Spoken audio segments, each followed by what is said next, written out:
Instagram homepage not showing the posts. Hello everyone, welcome to this channel. I'm Emily and I'm here to help you out today. So without any delay, let's get started. Now first of all, go to the Play Store application and make sure that you have an updated version of Instagram application on your device, because a lot of times outdated applications and their versions also create glitches while using the application.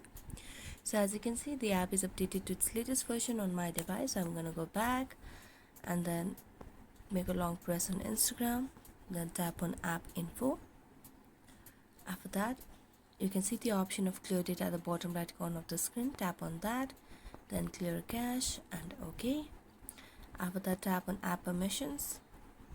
Make sure that you have toggled on all the required options for the applications to be used, and then your problem might be solved.